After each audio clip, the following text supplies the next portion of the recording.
കുറച്ചുകൂടി bus സ്റ്റൈലിലൊക്കെ experience ഉണ്ടാക്കാൻ മടിയാണ്. രാവിലെ എണീച്ച് വെക്കേഷന് പ്രത്യേകിച്ചും. അപ്പോൾ നിങ്ങൾ എല്ലാവരും ഒരു ദിവസം പോലും മുടക്കാതെ ഭയങ്കര ഡിറ്റർമിൻഡ് ആൻഡ് അംബിഷ്യസ് ആണ് ഞാൻ പറയും. പിന്നെ ഞാൻ ആദ്യമായിട്ട് സിവിൽ സർവീസ് കോച്ചിങ് വരുന്നത് 2025-ലാണ്. അപ്പോൾ വെച്ചാൽ ഞാൻ സിവിൽ സർവീസ് എന്നുള്ളൊരു ഡ്രീമിന് വേണ്ടിയിട്ടല്ല, എൻ്റെ ടാലൻറ്റ് ഡെവലപ്പ് ചെയ്യാൻ വേണ്ടിയിട്ടാണ്. നമ്മുടെ ക്ലാസ്സിൽ TDC ടാലൻറ്റ് ഡെവലപ്മെൻറ്റ് കോഴ്സാണല്ലോ. എൻ്റെ ടാലൻറ്റ് ഡെവലപ്പ് ചെയ്യാനാണ് ഞാൻ വന്നത്. അതിന് പ്രത്യേകിച്ച് ടാലൻ്റ് ഒന്നുമില്ല, അപ്പം എന്തെങ്കിലും ടാലൻറ്റ് പുതിയതായിട്ട് ഉണ്ടാക്കാമെന്ന് വിചാരിച്ച് പറഞ്ഞതാണ്. ഇപ്പോൾ ഞാൻ മനസ്സിലാക്കുന്നതൊക്കെ പ്രത്യേകിച്ച് ടാലൻറ്റ്.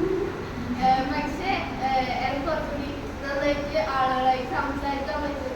ആ കോഴ്സിന് ശേഷം സംസാരിക്കാൻ പറ്റി, ഒരു പേടിയില്ലാതെ സംസാരിക്കാൻ പറ്റി. അപ്പോൾ എൻ്റെ ഒരു ഓർമ്മ വെച്ചാൽ ഞാൻ 5ാം ക്ലാസ് പഠിക്കുമ്പോൾ ഇംഗ്ലീഷ് സ്പീച്ചിന് പോയി.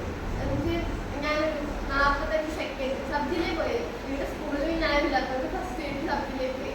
ചേർന്ന് 45 സെക്കൻഡ് എന്ത് ടോപ്പിക്, എൻവയോൺമെൻറ്റ് അങ്ങനത്തെ ഒരു ടോപ്പിക്, അതിനെക്കുറിച്ചുള്ളൊരു ടോപ്പിക്കായിരുന്നു. ഞാൻ 45 സെക്കൻഡ് സംസാരിച്ചിട്ട് വന്നു. അപ്പം അങ്ങനെ ഭയങ്കര സങ്കടം ഉണ്ടായിരുന്നു. ആൻഡ് ഞാൻ ഈ കോഴ്സ് കഴിഞ്ഞിട്ട് ഇപ്പോൾ കഴിഞ്ഞ വർഷം 9ാം ക്ലാസ്സിൽ ഇതുപോലെ സ്കൂളിൽ സ്പീച്ച് വന്നു. സബ് ജില്ലയിൽ ഫസ്റ്റ് കിട്ടി. ഞാൻ ജില്ലയിൽ പോയി. അതാണ്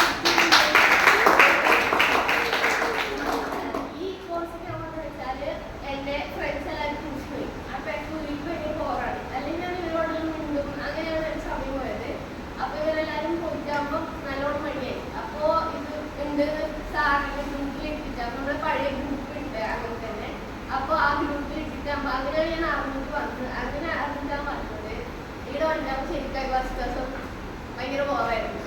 ഞാൻ വന്നത് മുമ്പ് ഒരു കോഴ്സ് വന്ന ആൾ ഞാൻ പറയാൻ കാരണം ഞാൻ എക്സ്പെക്ട് ചെയ്തത് ഇങ്ങനെയല്ല. പക്ഷെ ഞാൻ ആ സമയത്ത് വിചാരിച്ചാൽ നിങ്ങളെല്ലാവരും ഭയങ്കര സൈലൻ്റ് ആണ്, നിങ്ങളെല്ലാവരും പഠിക്കാനാണ് പറഞ്ഞതെന്നാണ് ഞാൻ വിചാരിച്ചത്.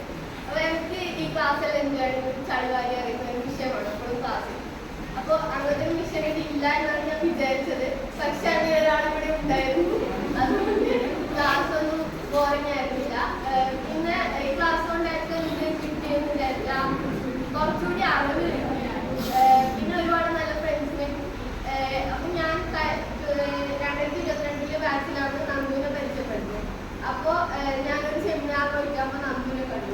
അങ്ങനെ ഇനി ഒരുപാട് മത്സരങ്ങൾ ചോദിക്കുമ്പോൾ നിങ്ങൾ ഓരോരാൾക്കും കണ്ടിട്ടാകുമ്പോൾ നമുക്ക് സംസാരിക്കാം. അങ്ങനെ ഒരുപാട് നല്ല പരിചയങ്ങൾ കിട്ടി. എന്തായാലും അതിൻ്റെ